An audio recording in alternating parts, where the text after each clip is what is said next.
నమస్కారం గురుగారు. నారాయణ. ఈ మధ్య అరుణాచలంలో ప్రతి అవునమ్మా. ఒక్కరు కూడా గిరి ప్రదక్షిణ చేయడానికి అవును. చాలా ఇష్టపడుతున్నారు. సెంటిమెంట్ గా ఫీల్ అవుతున్నారు. అవును. దాని వెనుక ఉన్న ప్రత్యేకత ఏంటి గురుగారు? సాక్షాత్తు సూర్యుడి యొక్క స్వరూపం. హ్మ్. సూర్యుడిలో ఉండేటువంటి తత్వం శివతత్వం. ఓకే. మహన్యాసంలో మనకు స్వామివారిని సూర్యుడిలో ఉండేటువంటి మండలాంతర్గతుడైనటువంటి హిరణ్మయ పురుషుడిగా మనం కీర్తిస్తాం. హ్మ్. ఆ సూర్యుడి యొక్క తత్వం పంచభూతాల్లో పంచలింగాలు ఉన్నాయమ్మా. హ్మ్. అరుణగిరి ఆకాశతత్వానికి చిహ్నం. సూర్యుడు నిరంతరము ప్రదక్షిణలు చేసేవాడు అంతరిక్షంలో, హ్మ్. అంతే కదండి. అవును. ఈ సూర్యుడు ప్రదక్షిణ ప్రధానంగా చేస్తున్నాడు కాబట్టి అరుణగిరికి ప్రదక్షిణం ప్రధానం. హ్మ్. పురాణాలు అన్ని రకాలుగా చెప్పిన ఆకాశతత్వం అంటే అంతరిక్షతత్వం అరుణగిరి. అక్కడ సూర్య తేజస్సుతో స్వామివారు సూర్యుడి యొక్క కాంతి ఒకానొక రోజున తప్పకుండా లింగం మీద పడుతుంది అని మనకు పురాణ ప్రతీతి, క్షేత్ర మాహాత్మ్యం. హ్మ్. ఇప్పుడు ఆ అరుణగిరికి ప్రదక్షిణం చేయటము అంటే ఖగోళానికి ప్రదక్షిణం చేయటంతో సమానం. పైగా అరుణగిరి ఎన్ని కిలోమీటర్లు ఉన్నది? ఖచ్చితంగా 14 కిలోమీటర్లు ఉన్నది. 14 అనేటువంటి పదానికి అంతము, అనంతము అని పేరు. ఓకే. అనంతుడు అంటే విష్ణువు. హ్మ్. ఇక్కడ శివుడికి ద్వాదశ జ్యోతిర్లింగాలు 12 ఆదిత్య స్వరూపాలు. సంఖ్యతో సమన్వయపడేటువంటి అన్ని గుణాలు కూడా మనకు అరుణగిరిలో కనిపిస్తాయి. శుద్ధ ఆత్మతత్వానికి ప్రతీక. ఇప్పుడు మనం దేవాలయానికి పోయి ప్రదక్షిణాలు ఎందుకు చెయ్యాలి అంటే అక్కడ దేవుణ్ణి మన ఆత్మగా మనము చూస్తున్నాం గనక ఈ మన ఆత్మ ప్రదక్షిణం చేయమంటారు. అంటే మన పాటికి మనం తిరిగితే దేవుడికి ప్రదక్షిణం చేసినట్టు. దేవాలయానికి పోతే ఆత్మ ప్రదక్షిణ పనికిరాదు, దేవాలయ ప్రదక్షిణం చేయాలి. అది కూడా ఆత్మ ప్రదక్షిణంతో సమానం. అంటే నేను ఆత్మను అని విశ్వసింపజేసే ఒకానొక ప్రక్రియ. ప్రదక్షిణం వల్ల ఏమి అనేది పక్కన పెడితే నేను ఆత్మను, నేను దేహిని కాదు. అరుణగిరి సాక్షాత్తు భూమండలానికి ఆత్మస్వరూపం, ఆకాశతత్వం. కాబట్టి ఆ సూర్యుడి యొక్క తేజస్సంతా ఒక పర్వత రూపంలో భూమి మీద ఆవిష్కరిస్తే అరుణగిరి. అందుకే అరుణ, సూర్యగిరి, తిరువణ్ణామలై. తిరు శబ్దానికి లక్ష్మి అని పేరు. తిరుపతి, తిరుత్తణి, తిరువారాధనలు, తిరునక్షత్రములు అని వైష్ణవులు ఎక్కువగా పిలుస్తుంటారు. అమ్మవారికి తిరు నామాన్ని కూడా లక్ష్మీనామం అంటాం, తిరునామం. కాబట్టి తిరువణ్ణామలై వాళ్ళు పెట్టుకున్నటువంటి అంటే లక్ష్మీప్రదమైనటువంటి తత్వం. శివుడు ఎవరు? లక్ష్మీదేవి సహోదరుడు. ఆయన ఆకాశతత్వానికి ప్రతీక. కాబట్టి మనం అంతరిక్షంలో మనం తిరగలేం, సూర్యుడు ఒక్కడే తిరగగలుగుతాడు. ఆ సూర్యుడికి ప్రతీకగా ఉన్నటువంటి ఈ యొక్క అరుణగిరి ప్రదక్షిణం చేయటం వల్ల మనకు ఏదైతే అద్భుతమైనటువంటి ఆత్మతత్వ సూర్యానుగ్రహం కావాలి అంటే అరుణగిరి ప్రదక్షిణ. ఆరోగ్యం బాగుపడుతుంది, మేధాశక్తి కుదురుతుంది, క్రూర బుద్ధులు పోతాయమ్మా. ఈరోజు ఏదైతే సంఘం ఎదుర్కొంటున్నటువంటి విపరీత ఆలోచనలు ఉన్నాయి, బాల, స్త్రీ, సంఘరక్షణ, దేశభక్తి, ఈ 4 మనిషి విడిస్తే వాడు పిశాచి చెప్పుతాడు. అంటే పైశాచిక లక్షణాలు కలిగిన వాడు అవుతాడు. బాల, స్త్రీ, దేశ, సంఘం. సంఘం అంటే ధర్మం. దేశభక్తి ఉండాలి, ధర్మభక్తి ఉండాలి, స్త్రీల యందు మర్యాదా భావన ఉండాలి, బాలుల యందు ఆత్మీయ భావన, ప్రేమ భావన ఉండాలి. ఈ 4 ఎవరిలో లేవో వాళ్ళు పైశాచికత్వాన్ని. ఇంకా వారికి ధర్మంతో సంబంధమే లేదు, దైవంతో నిమిత్తమే లేదు. కాబట్టి ఈ దైవము అనే శబ్దానికి 4 అర్థం. ఈ 4 రావాలి అంటే దేవతను ఆరాధన. అందులో రకరకాలు 12 జ్యోతిర్లింగాలు, తర్వాత 18 శక్తిపీఠాలు, తర్వాత 108 దివ్య వైష్ణవ క్షేత్రాలు అన్నీ ఉన్నాయి. అన్నీ తిరగటానికి ముఖ్యంగా కారణం ఏమిటి అంటే బాలుల యందు మనకు అభిమాన భావం ఉండాలి, స్త్రీల యందు మర్యాద భావన ఉండాలి, సంఘమునందు ధర్మభావన ఉండాలి, దేశమునందు భక్తి ఉండాలి. ఈ 4 ఉంటే మోక్షం కోసం మనం సాధన చేయక్కర్లే, తనంతకు తానే మోక్షం సిద్ధిస్తుంది అని మనకు ఎన్నో పురాణాలు చెప్పబడుతున్నాయి. కాబట్టి ఆ 4 మనం సిద్ధించాలి. అందులో శ్రేష్టమైన బుద్ధితత్వం, ఆరోగ్యం కావాలి, జ్ఞానం కావాలి అంటే అరుణగిరికి ప్రదక్షిణం చేయాలి. గురుగారు, దేవి ఖడ్గమాల విశిష్టత ఏంటి గురుగారు? ఖడ్గం ఛేదించేటువంటి శక్తి కలిగింది ఖడ్గం. అత్యంత తేజస్సుతో కూడుకున్నటువంటిది ఖడ్గం. ఈ ఖడ్గమాల మాల అనేటువంటి దానిని మనము మంత్రంగా తీస్తాం. అంటే ఖడ్గములు లాంటి మంత్రాలతో ఏదైతే జన్మ సంసార కర్మలను ఛేదిస్తుందో ఖడ్గమాల. ఓకే. ఖడ్గమాల వ్యాఖ్యానం చాలా ఎంత చెప్పినా తగ్గదు కానివ్వండి. ఖడ్గమాలలో నవచక్రాల గురించి చెప్తారు. త్రైలోక్యమోహన చక్రం, సర్వాశా పరిపూరక చక్రం, సర్వసౌభాగ్య చక్రం, సర్వసౌభాగ్యదాయక చక్రం, సర్వసంక్షోభన చక్రం, సర్వార్థ సాధక చక్రం, సర్వసిద్ధిప్రద చక్రం, సర్వరోగహర చక్రం, సర్వానందమయ చక్రం, శ్రీచక్రం. అట్లా ఈ 9 చక్రాలు ఏవైతే ఉన్నాయో దాన్ని నవచక్ర పురవాసిని దేవి. ఈవిడ ఈ స్మరణ మాత్రం చేతనే మన శరీరంలో ఉన్న సంశయం అనే దాన్ని తెంచుతుంది. అనుమానాలు ఏవైతే ఉన్నాయో అవన్నీ కూడాను పటాపంచలైపోతాయి. ఖడ్గమాలకున్న వైశిష్ట్యం. అనేక ఖడ్గమాలలు ఉన్నాయమ్మ. దగడా ఖడ్గమాల ఉంది, మాతంగి ఖడ్గమాల ఉంది, దేవి ఖడ్గమాల ఉంది, దుర్గా ఖడ్గమాల ఉంది. ఇట్లా రకరకాల దేవతలకందరికీ కూడా ఖడ్గమాలలు ఉన్నాయి. అందులో లలితా త్రిపుర సుందరి ఖడ్గమాల ఏదైతే ఉన్నదో అది చాలా విశేషమైంది. అది దేహానికి సంబంధించి, మిగిలినంత శక్తి. ఇది దేహంలో ఉండేటువంటి నవపురముల యందు నివసించేటువంటి దేవి శక్తి. దీన్నే ఖడ్గంగా మంత్రంలో పెడితే ఏవైతే జన్మంలో మనము భయము, ఆందోళన, విపరీతము, అజ్ఞానం అనేటువంటి బాధలతో మనం బాధపడుతూ ఉంటామో వాటిని తీసేసే స్తోత్రం గనక ఖడ్గమాల.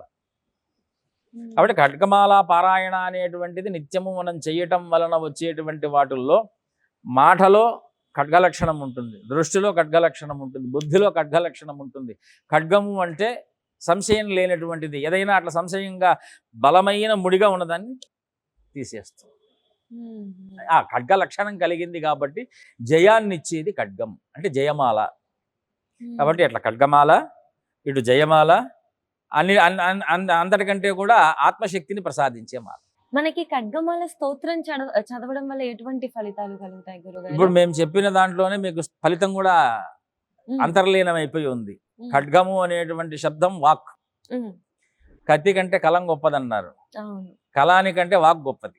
ఎందుకంటే కలంలో పెట్టేటువంటి అక్షరమైనా సరే అది మనసులో నుంచి రావాలి. అంతేగా. ఇప్పుడు చెప్పండి, కత్తి కంటే కలం గొప్పది, కలానికంటే ఏది గొప్పది? మనస్సు గొప్పది. కాబట్టి మనస్సులో ఎప్పుడైతే ఖడ్గమాల స్తోత్రాన్ని పెట్టుకొని ఉంటామో వారి తీరు ఎలా ఉంటుంది అంటే ఒక ఖడ్గం లాగానే ఉంటుంది. ఖడ్గంలో ఎవరు ఉంటారు? విజయలక్ష్మీదేవి ఉంటుంది. కాబట్టి ఖడ్గమాల ఫలితం ఏమిటంటే విజయాన్ని సాధించి పెట్టడం. చాలా చక్కగా చెప్పారు గురుగారు. నాగ కవచం అంటే అసలు ఏంటి గురుగారు? విశిష్టత ఏంటి? నాగ శబ్దానికి అర్థము నగచ్చతి, కదలలేనటువంటిది. నాగము కదులుతుంది కానీ అది అంత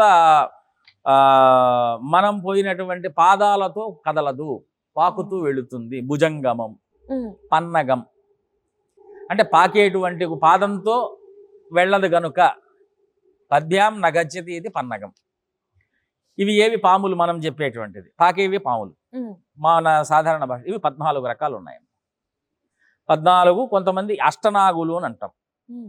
14 అనంత, వాసుకి ఇట్లాంటివి, తక్షక, కర్కోటక, శంఖపాల ఇలాంటి వాటికి అన్నిటికీ పద్మనాభ అని ఇటువంటి పేర్లన్నీ పెట్టుకుంటే 14 నాగజాతులని మన దేహంలో ఎక్కడెక్కడ ఉన్నాయో ఆ స్థానంలో ఆ దేవత నాగశక్తిని స్మరించటం అనేటువంటిది కవచం.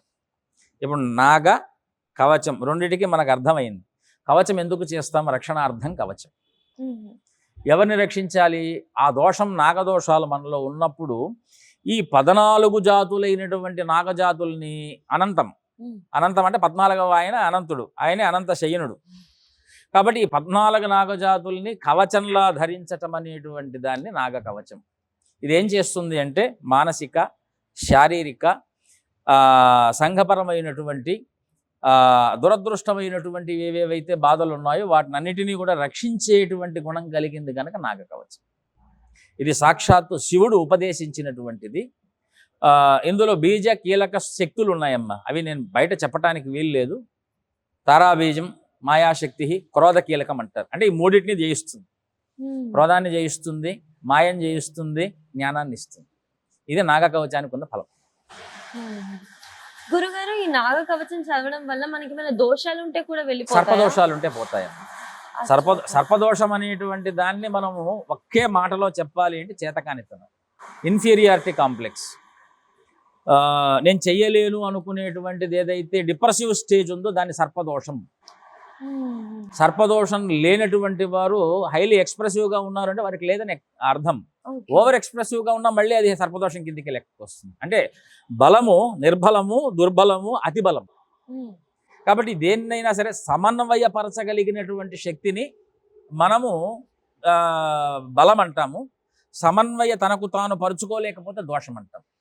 అటువంటి చేతకానితనంతో బాధపడుతున్నటువంటి భావనలో ఉన్న వారిని నేను చెయ్యగలనని సెల్ఫ్ కాన్ఫిడెన్స్ ఇచ్చేటువంటి సర్పదోషం. Okay, okay. కాబట్టి నాగుపాము చూడంగానే భయం వేస్తుంది. అదే మనకు రక్షగా ఉందనుకోండి, ఎలా ఉంటుందమ్మా? ధైర్యంగా ఉంది. ఇదే తేడా. గురుగారు ఇంకొకటి దత్తాత్రేయ వజ్ర కవచం అని చెప్పేసి అవునమ్మా. కూడా విన్నాను. దాని యొక్క విశిష్టత ఏంటి? వజ్రము అంటే కిరణం. మ్మ్. సైంటిఫికల్గా చెప్పాలి అంటే ఆ హైలీ కంప్రెస్డ్ కార్బన్ డైఆక్సైడ్. మ్మ్. సైంటిఫిక్గాను మనము ప్రూవ్ చేసుకుందాం, ఇటు ఆధ్యాత్మికంగాను చెప్తా. నత్వా వజ్రన్ సహస్రకం సూర్యాహ అని వేదం. సూర్యకిరణములకు వజ్రములని పేరు. మ్మ్. అదే మనం వజ్రం అంటారు. ఆ వజ్రం వేరు, ఈ వజ్రం వేరు. ఓకే. అంటే చొచ్చుకుపోయేటువంటి స్వభావము కలిగినటువంటిది వజ్రము. మ్మ్. దాన్ని ఎదిరించే శక్తి ఎవరికీ లేదు. ఇంద్రుని చేతిలో ఉన్న ఆయుధం వజ్రాయుధం. అవును. అంటే అది ఆయుధం కాదు, పెనెంట్రేటివ్ కెపాసిటీ హైగా ఉన్నటువంటిది. దానికి మించి ఇంకేం లేదు. దానికి మించి ఏదన్నా ఉన్నాయి అంటే శివుడి చేతిలో శూలము, విష్ణువు చేతిలో ఉన్న సుదర్శన చక్రం, అంతే కదండి. అవును. కాబట్టి వజ్ర కవచం అంటే అది చేసినటువంటి వారిని ఎదుర్కోవటం దుర్లభం. మ్మ్. సుబ్రహ్మణ్య వజ్ర కవచం ఉంది, దత్తాత్రేయ వజ్ర కవచం ఉంది, గణపతి, ఇట్లా అన్ని దేవతలకు వజ్ర కవచాలు కొంతమందికి ఉన్నాయి. అందులో విశేషమైనటువంటి వజ్రశక్తి కలిగినటువంటిది వజ్రకాయము అంటామమ్మా. అంటే ఏ ఆయుధము కూడా ఆ దేహాన్ని బద్దలు కొట్టలేవు. వజ్రం వజ్రనఖములు నరసింహస్వామి వారివి.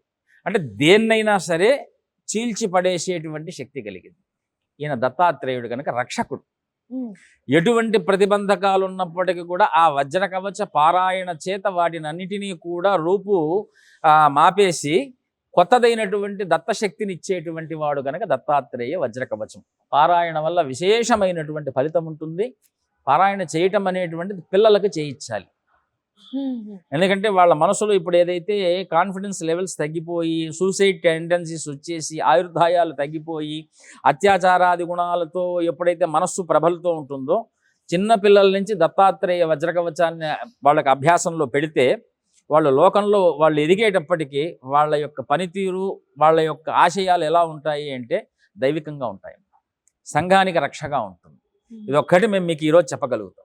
ఖచ్చితంగా గురుగారు. అంటే చిన్నప్పటి నుండి కుటుంబంలో ఈ వజ్ర కవచ కవచం- పారాయణ మ్మ్. అనేటువంటిది చాలా అవసరం. ఓకే. దత్తాత్రేయ బీజం మ్మ్. మనం కెమెరా ముందు ఉన్నాం కాబట్టి బీజాలు మంత్రాలు చెప్పము, మ్మ్. కానీ దత్త బీజము చిరంజీవత్వాన్ని కలగజేస్తుంది. మ్మ్. ఒక్క మహాపురుషుడు కనిపిస్తాడు, దత్తాత్రేయ ఉపాసకుడు, మ్మ్. కార్తవీర్యార్జునుడు. మ్మ్. 1000 చేతులు కలిగిన వాడు. మ్మ్. ఆయన రావణాసురుడే నేను బలవంతుడు అని విర్రవీగుతూ పోతే వాలి రావణాసురుడిని కొట్టేశాడు. అటువంటి వాలిని, రావణాసురుని ఇద్దరిని కొట్టగలిగిన వాడు కార్తవీర్యార్జునుడు. ఆయనకు దత్తశక్తి ప్రధానం. కాబట్టి పిల్లలు ఎలా పెరగాలి అనేటువంటిది మనకు అర్థమవుతుంది. ఇటువంటి కార్తవీర్యార్జునుడిని కొట్టగలిగిన వాడు పరశురాముడు. మ్మ్. ఆయన కూడా దత్తభక్తుడే. ఓకే. కాబట్టి దత్త సంబంధంగా పిల్లలు పెరిగితే ఎలా ఉంటుంది అంటే విద్య, వినయము, ఆరోగ్యము, ధైర్యం. బా. ఈరోజు వీటినే మనం సైకాలజీ అంటున్నాం. ఈ 4 కూడా ఇప్పుడు చాలా ముఖ్యం. చాలా ముఖ్యమైనటువంటివి. ఆధ్యాత్మికత ఏమిస్తుంది అంటే విద్యను, వినయాన్ని, ఆరోగ్యాన్ని, ధైర్యాన్ని. ఈ 4 లేకపోతే కాంప్లెక్స్.